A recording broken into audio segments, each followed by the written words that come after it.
And we are recording, so anything you say may be held. I'm just kidding. Nobody's going to hold anything against you. Say whatever you want. Um, so I need to welcome you to Hearthstone University Film School. Thank the movie committee for helping me select this film. Thank you all for coming. My name's Alan. Today's topic of study is the best of all musicals and the American Film Institute's fifth best film, and we'll get into awards later. This one's been very awarded, Singin' in the Rain, which premiered March 27th, 1952 at Radio City Music Hall Theater in New York, New York. It's a hell of a town. 48 years ago, but fresh as a daisy.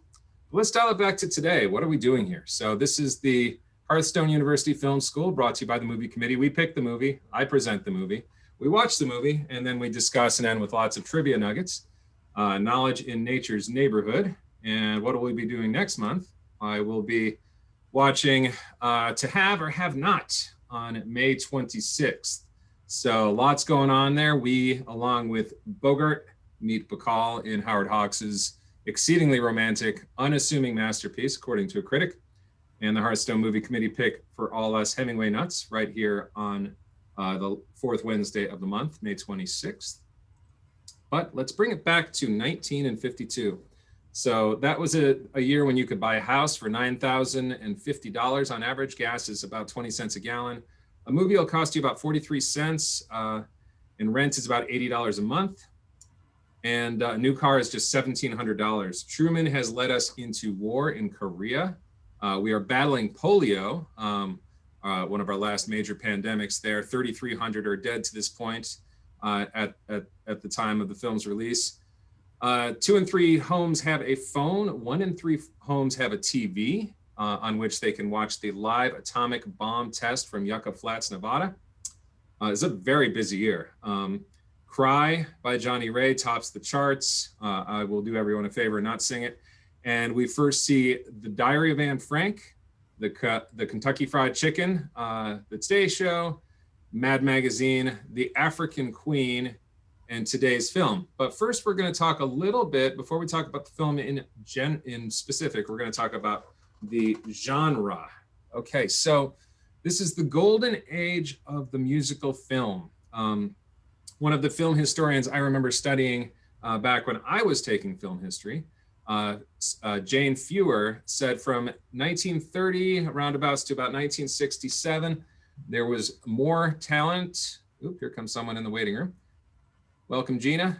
There were more talent, more money poured into musicals than in any genre. So, of course, you got more money, you end up with more talent, you get more influence, and generally more innovation. That's pretty much what makes the musical a very important genre. And this is the most popular genre probably up until the early 1950s. And it's a world where the logic is hyper-expression. And that means that emotions become too big. They need the power of song and dance to be expressed.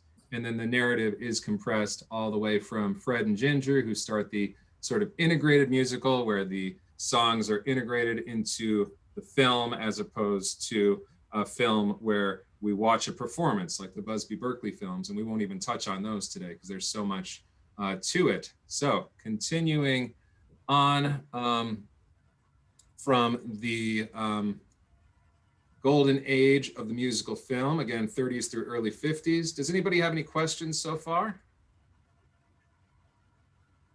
Okay, hearing none, we're about a third of the way into the woods before we can start the delightful film. We all know Singin' in the Rain to be the 5th best American Film Institute, 4th best according to the British Film Institute, which their Sight and Sound list is in some ways more respected. It's considered the best of all musicals, and so on and so on and so on. But how does it start? Well, I'm not going to go too far back to say 1929 and Arthur Freed's songs for the Oscar-winning Broadway Melody. Worth checking out as a curiosity, not a great film. A lot of the songs are repeated in today's film. But 1949, Gene Kelly and Stanley Donen make On the Town for Arthur Freed. It's a critical, absolutely crucial musical that integrates musical numbers in a new way, and it's the first musical to be shot on location in New York City. 1951, jump ahead a little bit, American in Paris wins the Best Picture for Kelly and Donen, and of course, Arthur Freed. So make another picture quick is, of course, the order of the day. And what do we get in the works?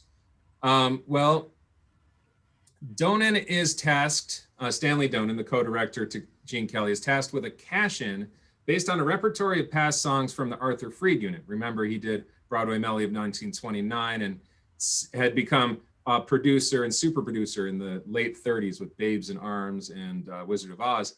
Anyway, the initial story's idea is developed for a Western film called Excess Baggage that would have starred Ann Miller, who you see in the center, not this Alicia Silverstone vehicle that you can see on the side here. I've not seen that film, nor Excess Baggage with William Haynes.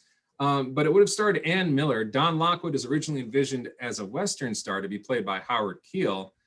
Once they get Gene Kelly interested, they junk that idea for Singin' in the Rain.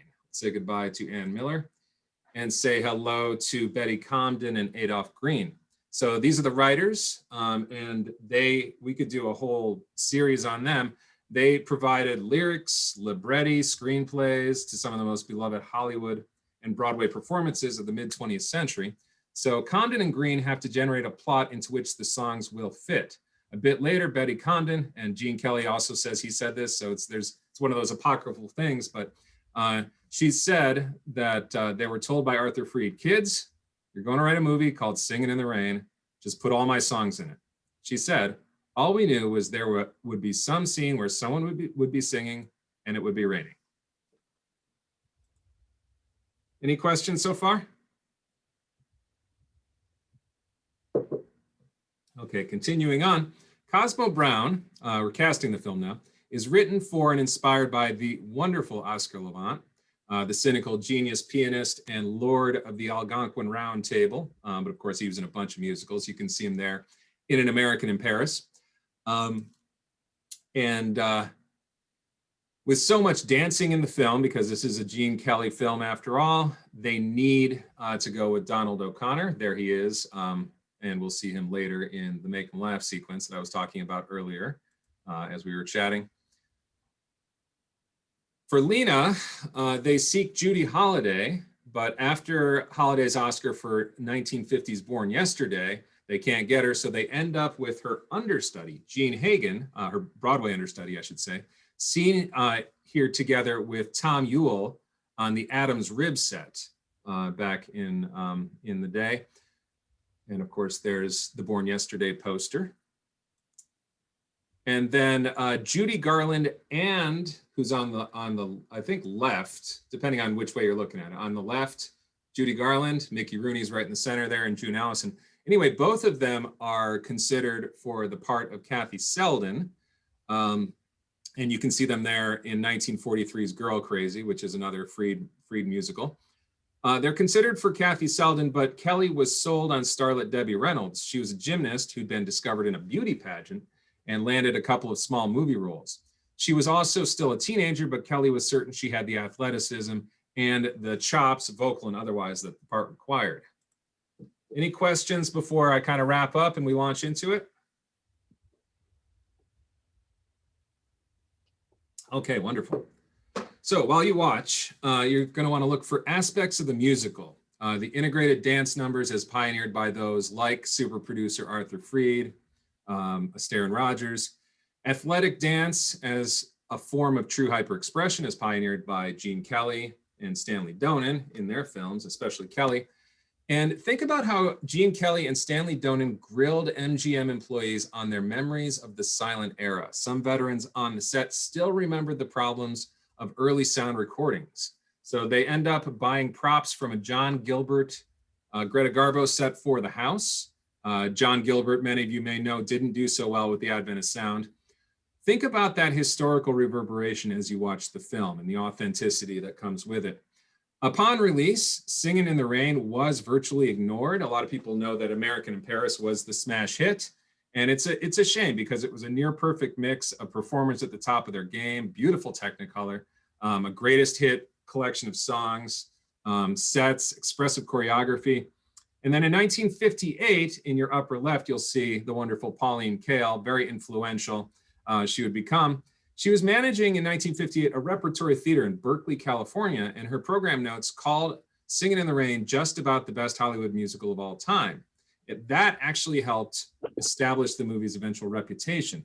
As a result, since then, it has been studied and written about. There are many books about the film, and it has well taken over to become one of the most important films in history. And I used to teach in my film history class to show the kids a musical, and also to show them kind of what sound coming was like, because it's relatively accurate, you know, with some broad strokes. So it's one of the most important films in history, and we'll use Ebert after the film in our discussion. Looks like Chris just entered the waiting room. So anyway, we'll use Ebert and others to show the impact since then. Saul Austerlitz, who wrote a wonderful book on comedy and film, said Singin' in the Rain is also a pretty nifty comedy. More on that later. And also rare in Hollywood, we've got the sophistication of a film about making a film in a genre that came into being from the technical innovations it depicts, all called Singin' in the Rain. So one thing, I always have you looking for something before we come back into our discussion and give it all a thumb direction and a one-word review. But see if you can guess which character is modeled after super producer Arthur Freed in the film. I'll also share the scrapped ending and lots more to discuss in 103 minutes, unless anyone has any questions. Okay, we will get into it. I'm going to mute everybody during the screening of the film. Thanks everybody for coming, and this will be Singin' in the Rain in mere moments.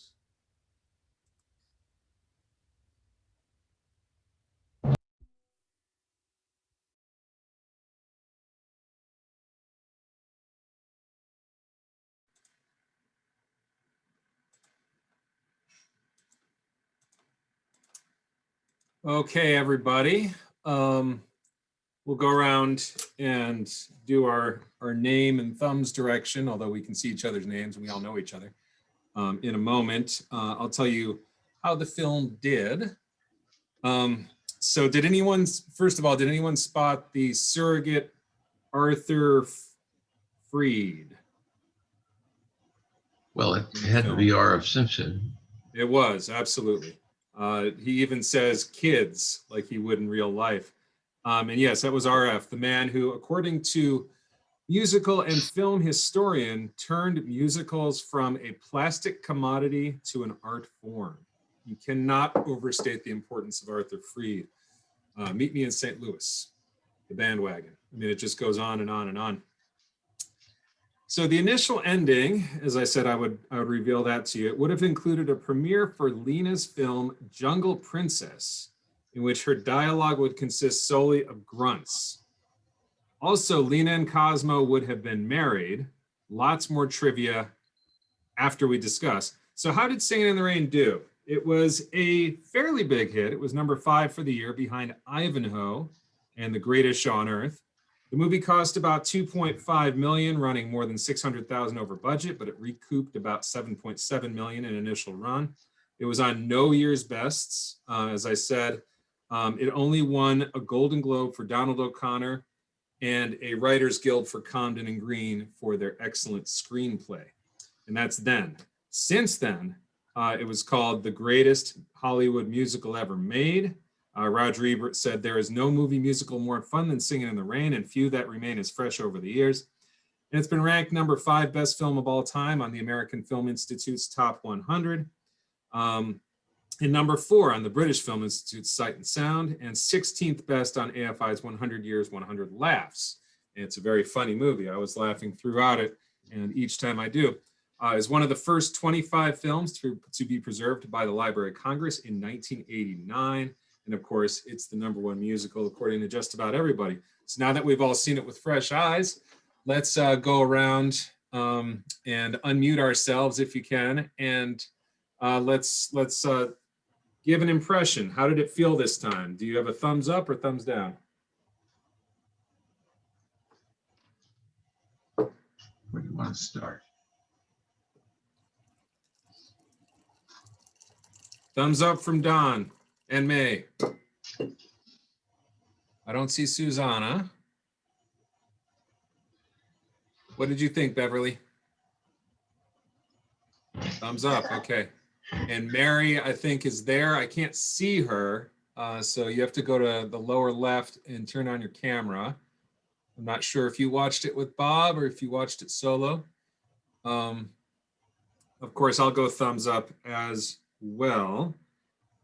The first thing that I think might be fun to talk about, and I'll see if you guys can identify what I'm talking about here. This is music author Will Friedwald. He says of this sequence, it is not only the foremost rapturous minutes in the history of the cinema, but a glorious affirmation of everything it means to be alive. Somebody else called it a thing of beauty, lyric grace, joyous communication, and overwhelming appeal.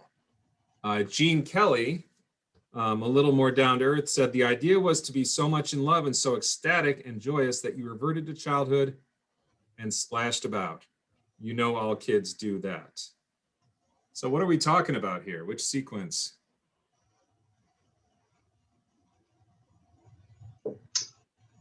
The title sequence. I kind of gave it away, huh? Ebert calls it the most joyous musical sequence ever filmed. What do you think makes it so great?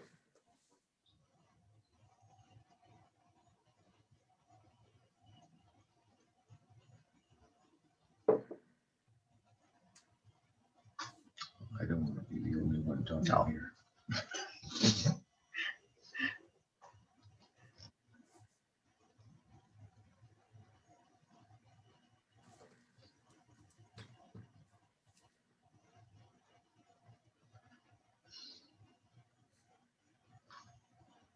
I can wait just as long as you can. Should respond. Let's see. Peter Wolin of the BFI called it the most memorable musical number of all time. And he said, by pushing the art of dance onto the terrain of film, Gene also took the art of cinema with him to new heights. And then that thing I told you at the beginning, where did Singin' in the Rain come from? He said, Arthur Freed came to me and said, what are you going to do with it? I said, well, Arthur, I don't know yet, but I do know I've got to be singing and it's got to be raining. There was no rain in that picture up to then. So there's that term I mentioned before. It's not my term, it's Rick Altman's term. It's hyperexpression. It is the way musicals compress the narrative. It's, has anyone seen Top Hat? Mm-hmm. Fred Astaire movie? Okay, there's another great rain scene. I used to show this in my film history class. Isn't it a lovely day to be caught in the rain? And at the beginning of the sequence, Fred and Ginger are still in their meet cute. At the end of the sequence, 2 minutes, 34 seconds, they're completely in love. And that's a full film's narrative worth of expression in 2 minutes, 34 seconds. So that's what the hyperexpression does. It takes emotions that are too big and it pushes them into song and dance, and it compresses the narrative, and it's a very economical way of expressing, in a very artistic way when it comes to people like Astaire and like Kelly. It's could be how it makes, remember, this is a film that is made almost entirely of recycled songs. Okay. Only Moses Supposes and Make 'Em Laugh are new songs. And does anybody know where Make 'Em Laugh comes from? Has anyone seen The You know, Pirate? Bob? Yeah, that's right. 100 years ago.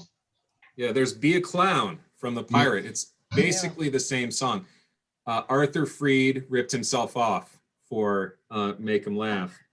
So slightly different words. So those are the only originals, Moses Supposes.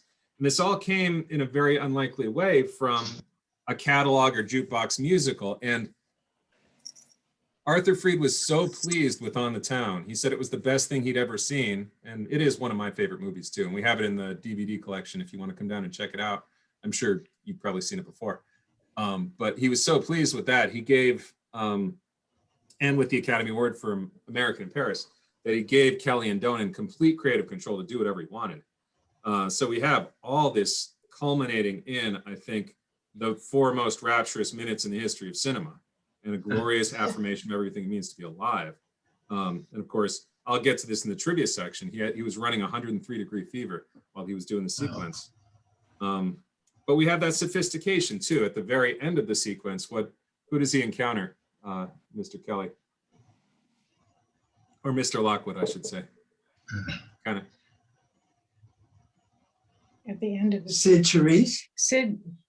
Oh no! At the end of the Singin' in the Rain sequence, he runs. Policeman. Oh, Yes, he runs into a policeman, and that's the other great thing about this film is the sophistication, because he's kind of like, this is really strange, and this is something that was always compelling to my students, is the way he sort of shrugs at the policeman, like, yeah, it's very strange. It's a very strange way of expressing yourself, but I'm so in love that there it is. So it's kind of, my students used to refer to it as kind of punk rock, especially the Moses Supposes and other terms beyond punk rock. The Moses Supposes they especially enjoyed. One of them said it was BA. I'll let you extrapolate what BA stood for. so Alan, how did they Yes. make it rain like that? Oh, there was milk. It was water and milk that they mixed together. Okay. Yeah, that's the only way to make it visible. So he's got 103-degree fever. He's not doing well. He's got a cold, and he's got milk being poured on him, and yet he still performs. What a pro. So beyond the obvious sublimity of Make 'em Laugh, as we were saying, which is just a remake of Be a Clown, take 2 on Be a Clown. How does this work as a comedy? So Saul Austerlitz, he wrote a great history of comedies in film. He says, in addition to being without a doubt the greatest American musical ever made, Singin' in the Rain is also a pretty nifty comedy, sneakily clever Hollywood satire, and insider comedy about the studio's struggle to incorporate music and dialogue. So where do we see this comedy in this film? Well, May and I have watched this film together, I don't know, 30 times, 40 times. And there is a sequence in it when they're changing Lena's microphone, and the director gets more and more frustrated, and he says, "Wrong," as if this is the last thing, and May just cracks up. She knows what's coming, and she cracks up every single time. She did today. And that is a wonderful comic sequence. Oh, I'm with you. It's funny, almost from beginning to end. I mean, there are just so many segments that are just pure comedy. And, and the casting couldn't have been more perfect, particularly in the men that are cast in this film. And the woman that's the funny one is not Debbie Reynolds, but Lena. Yeah. And it's always I just can't believe that, that's not her voice. Yeah. This is a fake voice. She never breaks that character. And she's just so funny. Yeah. Yes, she's brilliant. I think she is. Every time I watch this film, she is the thing I like a little bit more. Like I'm always looking at her. Even the very first scene that she's in, not the dignity, which we'll talk about in a second, which is hilarious on its own, but where she's, kind of making the face when he's trying to talk to her. I just love, like, she is so smart. She reminds me actually a lot of Judy Holliday, because she has that brilliance, but she was a very smart person, but she would play these silly, stupid people in a really, really brilliant way. And she would bring across so much that, a truly stupid person wouldn't be able to bring across. And it was actually her voice that was dubbed back to her. It wasn't Debbie Reynolds' voice. She had a nicer voice than Debbie Reynolds. So it's artifice on top of artifice, which is what Hollywood's all about. So there's so much to this film. And Lena, the microphone problems that they have, Roger Ebert said, Chicago band leader Stanley Paul collected early sound movies with scenes that reflect the very problems that you're talking about. So there's all this authenticity, and things need to ring true to be funny. Like satire needs to be true to what it's satirizing or sending up for it to work. That's why Weird Al Yankovic's so funny. That's why Spike Jones was so funny. And then there's dignity, always dignity, right? Audiences everywhere adored us. And what do we hear in the soundtrack and what do we see, right? You know, that irony is super funny to us because it not only makes us laugh, but it also engages the brain in a really really sophisticated way. Lena and I have had the same wonderful relationship ever since. Well, wait a minute, let's put it on the, And it's subtle, and the screenplay is there. I mean, it won the Writers Guild for a reason in the year that it came out, right? That's part of why it's so funny. So my last guided topic that I have is it's a movie about movies. Yeah. So how and where do we see this?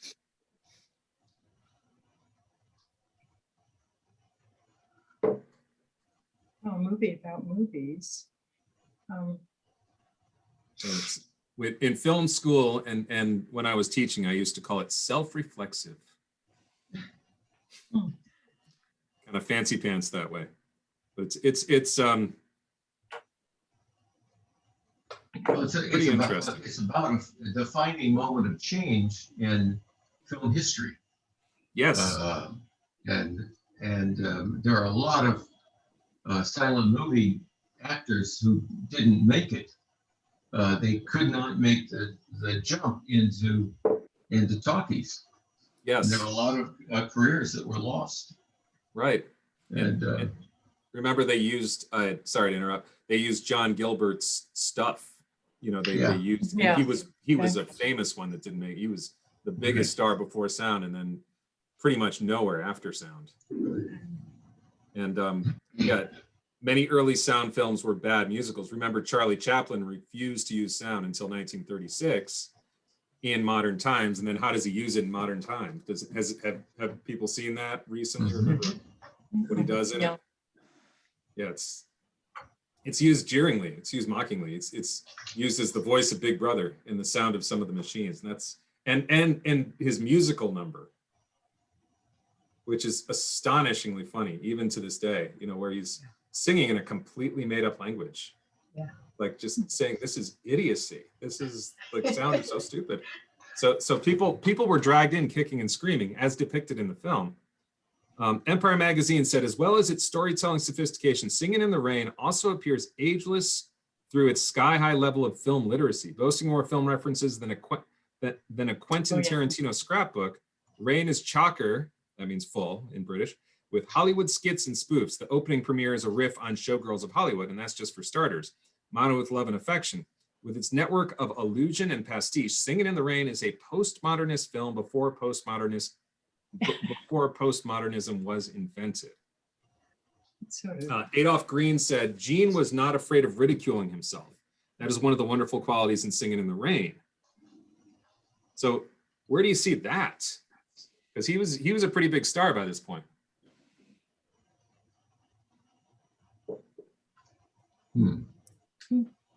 Dignity. Oh. So he caught the spirit of the spoiled movie star and exploited it like mad. That's continuing the quote from Adolph Green. He loved every second of it. I know he did. And there's a film, a personal favorite film of mine. I've programmed it with the movie committee for one of our 2:30 matinees. It's called What a Way to Go. It's a 1964 film starring Shirley MacLaine. And has anyone seen this bizarre and amazing film? No. Oh, I would recommend it. Yes, but years ago, I remember nothing about it. Okay, there you go. So the premise is that Shirley MacLaine is cursed to marry, make successful, and then inadvertently her husbands end up dying. And Robert Mitchum is one of the co-stars. Dean Martin's one of the co-stars. Like she marries all these people, and Gene Kelly is one of the people she marries, and he plays this character even to a bigger extent. Pinky something or another in this film. What a Way to Go. And he always had a good sense of humor about that kind of stuff, it seems like. And then here's another one, Joshua Klein in 1001 Movies You Must See Before You Die. Maybe see 1001 times, because I think a lot of us are getting close to that.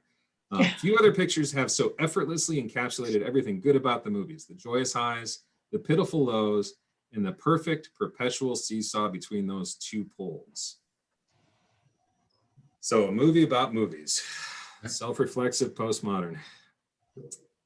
Anything else on that? Any thoughts?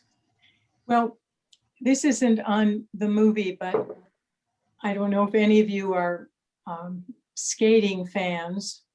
The Russian pair that won the ice dancing championship skated to music from Singing in the Rain. Oh, this year? Yes, this year. Yeah. And it was the most beautiful, free, airy performance. If you can watch it on YouTube after you've seen this movie, it could be fun. Yeah, there was also, I'm not a big fan of this because I grew up in the 80s and it reminds me of Putting on the Hits, but there's a lip sync battle of somebody doing Singing in the Rain that people really love. I watched it and it's about 45 seconds of it, and then it goes into some Beyonce song or something. And I thought it was okay, but it didn't thrill me. But I was mentioning before we started, or maybe during, Joshua Gordon-Levitt hosted SNL, I would say about 10 years ago now, and he did the Make 'em Laugh sequence from beginning to end, like jumping and running and flipping and stuff. He's a talented dude. I was very impressed by that. So that's worth looking up on YouTube as well. But I'll look for that Singing in the Rain, Russian ice skating. Ice dancing. They were Ice the ice dancing, thank you. dancing pair. Cool. Thank you for the recommendation. So Roger Ebert kind of sums it up. He says, there's no movie musical more fun than Singing in the Rain, and few that remain as fresh over the years. So why is that? I think it goes back to that reflexivity, the filming what you know, and that the perpetual seesaw between the highs and the lows, that authenticity that goes into the film, and just really lightning in a bottle. It's something else. Anybody have anything else before I launch into trivia?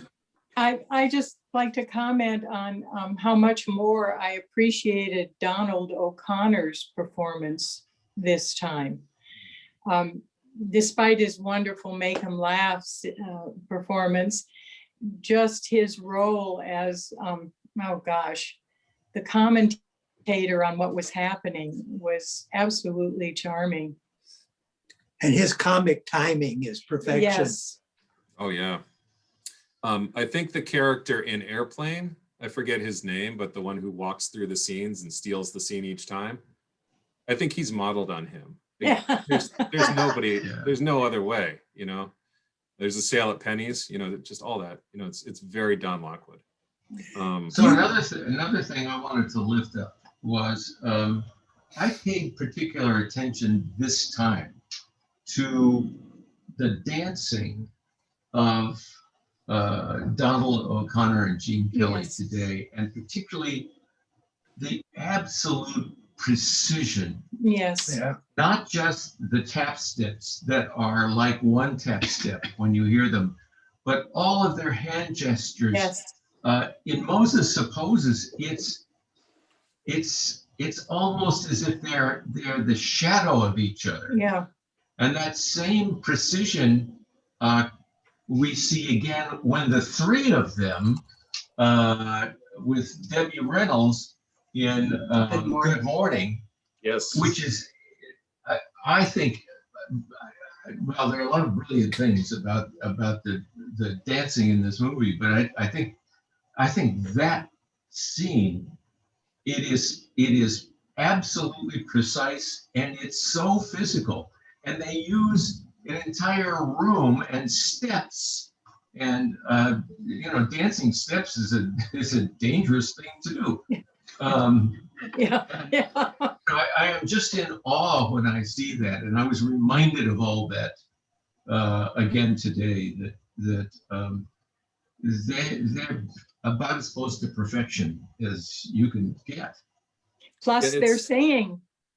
Yeah, Plus they're right. singing. Plus they're singing.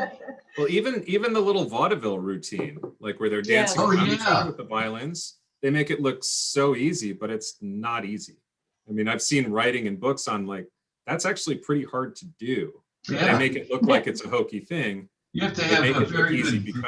because they're so good. Yeah. Yeah, it's hard The to two pick of them a, will show the same precision in that number, and it, yeah, it's the first number of the show, and you realize how good they are when they do this incredible act, and then get booed off the stage. yeah.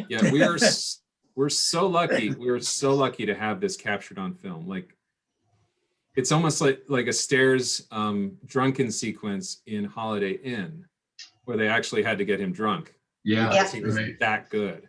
Like he couldn't be sloppy because he was that good. And Kelly was incapable of being anything but brilliant. That's I mean, if you right. look at his early stuff, the what is it called? The one where he dances with Fido, 1947 film. I just watched the clip earlier. Oh yeah. Yeah, it's not a great film. It's a good film, but he's amazing in it. I mean, he's just, just out of the gate. I wish there was some film of him as Pal Joey on Broadway, because I Yes. love that. I love that film, and I love Gene Kelly, and I just think that would be an amazing thing to see. Yeah, there are so many favorite sequences in this film, and I think it's because it was just made with complete reckless abandonment and creative control. Like they were able to do whatever they wanted. Like You feel that watching it. yeah, the sequence where they're making fun of Busby Berkeley movies, which I deeply love, is also great. Like they're trying to make something that looks bad and it looks and sounds great. I got a feeling that you're fooling with the camera moving all over the place in a different way. The camera's dancing instead of the people dancing, but it's still beautiful. The Technicolor is amazing. Yeah, it's just an unreal combination of things. I But yeah, thank you. Go ahead. I kept finding myself wondering what it must have been like for Debbie Reynolds at that stage in her career and at that age to be doing this with two such established professionals. Oh yeah, well that actually leads beautifully into my first trivia nugget. I'm so glad. Are we gonna Thank find you, out Bob. how old she actually was? You can come by my office and collect your 25 cents. So Gene Kelly wanted Debbie Reynolds for this film. Reynolds was not sure about that. She had no dance training, and she found co-director, choreographer, co-star Kelly a tyrannical taskmaster.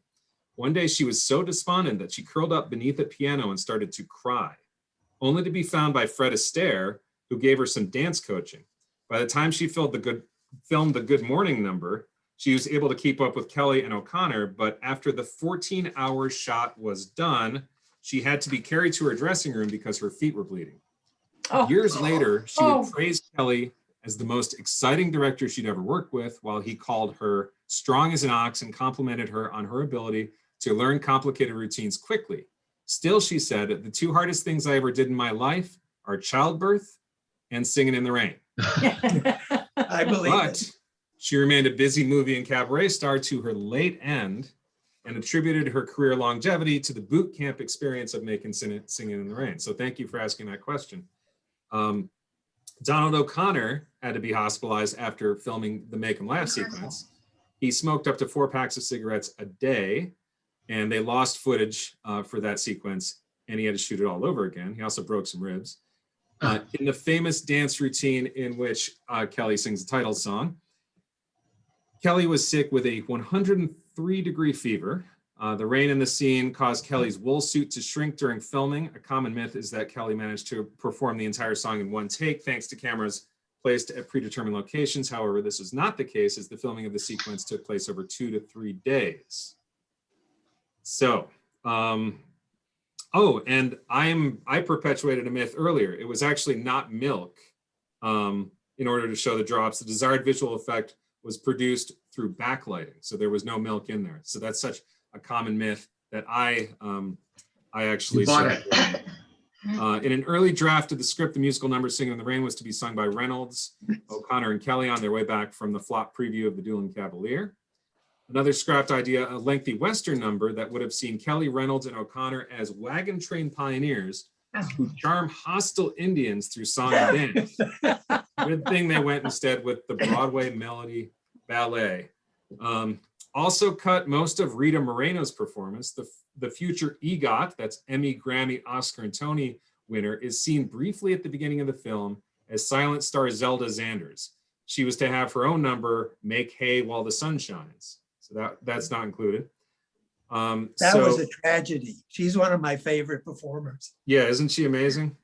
Due to being seen as too sexy for 1952 film audiences, 7 seconds of footage were cut from the Gotta Dance number featuring Kelly and Sid Charisse, and the scene was rescored with the fairly noticeable jump cut remaining in the middle of the shot. As of this discussion, the 7 seconds are completely lost. So remember how I said it was authentic to Hollywood and reflexive? The car Debbie Reynolds drives at the beginning of the film was actually Andy Hardy's old jalopy in the Andy Hardy film starring Mickey Rooney. The mansion in which Gene Kelly lives was decorated with tables, chairs, carpets, and other items that were used for John Gilbert and Greta Garbo's passionate romantic drama, Flesh and the Devil. Even the costumes were based on old Hollywood styles. Costume designer Walter Plunkett devised Lena Lamont's wardrobe by duplicating his own gown designs for silent screen star Lillian Tashman, who was, according to Plunkett, the epitome of chic at that time. The art directors actually unearthed filmmaking equipment from the past, including an icebox to house the second camera from old specifications and designs. A neglected soundstage used during the silent era was also located and brought back into active service for the production. And many of the costumes and sets were parodies of former Gene Kelly movies: Don's Musketeer movie, The Three Musketeers, Gotta Dance, Summer Stock, The Pirate, 1948, and American in Paris in Words and Music. All right, so in the 1980s, there were London and Broadway musicals based on the movie. The original screenplay held up so well that the Tommy Steele stage version in London followed the film even in small details. How many people have seen A Clockwork Orange? Yeah. It appears in A Clockwork Orange in a memorable way.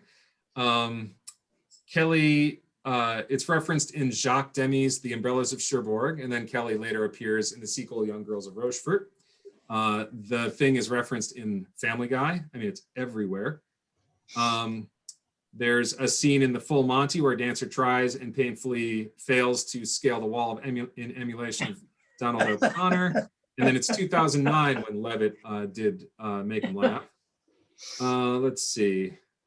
Oh, there's so much stuff. I'm going to end it there, but does anybody have any final thoughts, questions? I have a question. Okay. So it's always seemed forced that at the end of toward the end of the movie, they introduce a modern part of the film, which is the sequence with Sid Charisse, and I wonder why they did it and why Sid Charisse showed up in this movie and basically had really nothing to do with moving the plot along or anything like that. And I am sure there's a story there. There is, I'm sure. What I know about it is that they wanted to replicate the success of the American in Paris ballet sequence. Well, that's what I thought of during this. Yeah. And then, of course, that would happen again in another Arthur Freed movie, Howard Hawks' The Bandwagon. The Girl Hunt Ballet. Yeah. So I think they were just trying to replicate that success, and people seem to either love or hate that sequence. Like for me, it's almost every other movie. It either grinds the movie to a halt, or I'm just entranced by it. I personally love Sid Charisse. She's so much fun to watch. How can you not? I know, right? Has The anyone seen It's longest Always Fair legs Weather? in captivity. They go on forever. Gene Has Kelly's anyone legs seen- were long too. Yeah. there's a 1955 film called It's Always Fair Weather, which Gene Kelly roller skates in. He roller skates down the streets. It's amazing to watch, but she has a great sequence in it called You Knock Me Out. She was never a great actress. No. Pretty wooden. Or singer. Yeah, or singer. She had to be dubbed, yes. Yeah. But there is something really compelling about her. And I think that, you know, it's kind of Kelly and Donan's artistic pretension and bringing musical film up to the next level, which is what, remember, the real life RF told them they had done with On the Town. He said something, and I'm trying to remember the quote. I read this a long time ago.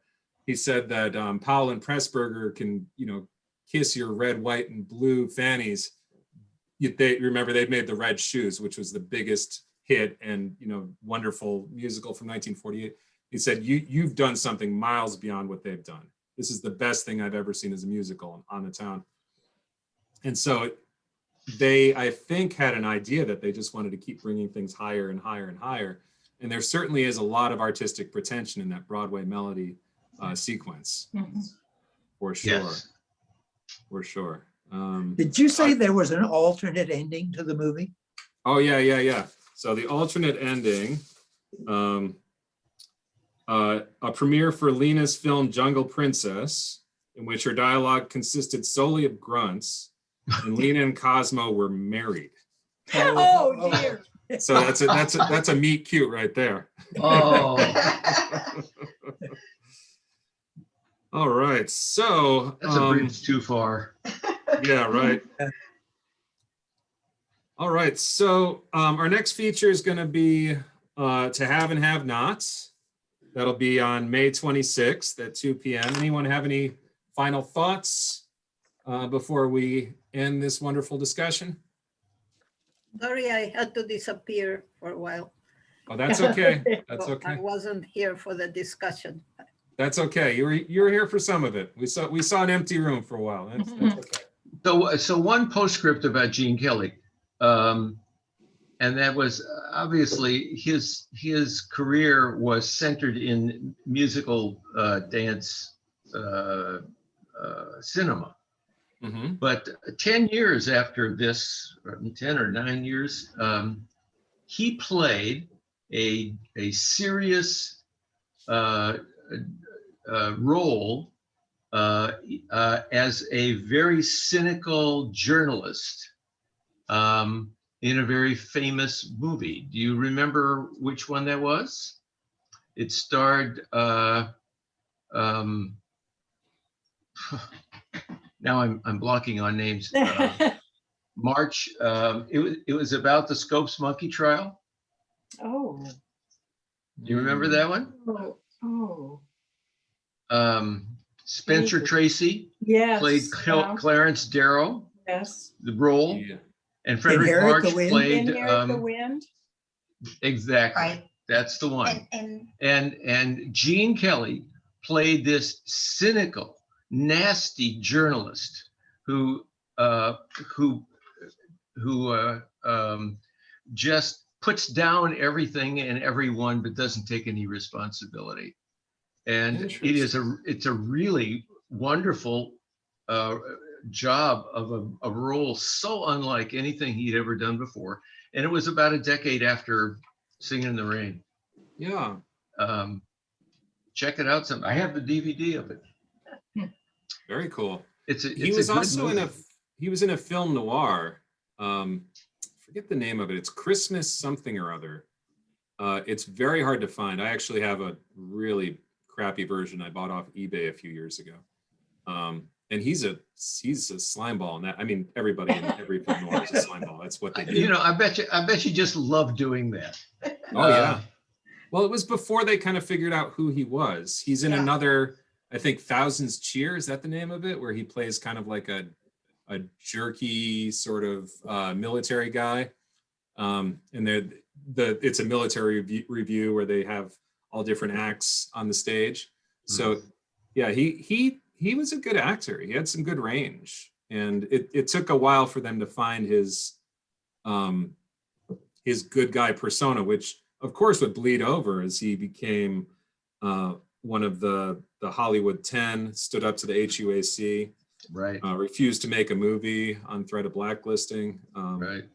Yeah, and It's Always Fair Weather. If you have a chance to see that, that's one of my favorites of his, 1955. It's kind of about that. A lot of people find it heavy-handed, but it's amazing. Talk about dancing. You've got Chip, Dan Daly, Michael Kidd, and Gene Kelly in beautiful Technicolor widescreen, dancing in tandem with metal trash can lids on their feet.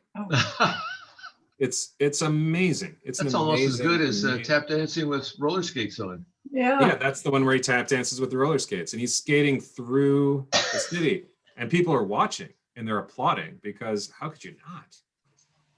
Yeah, that was something else. He was really, really versatile. All right, well, Thank you, Alan. thank you, Yeah. Yeah, everybody. thank you very This was much. Very It much. was fun for me. Have a wonderful rest of your day, and we'll see you next month for To Have and Have Not. And every day at 2:30, we've got a new movie on channel 370. Right. All right, take care, everybody. Thank you. All right. Bye.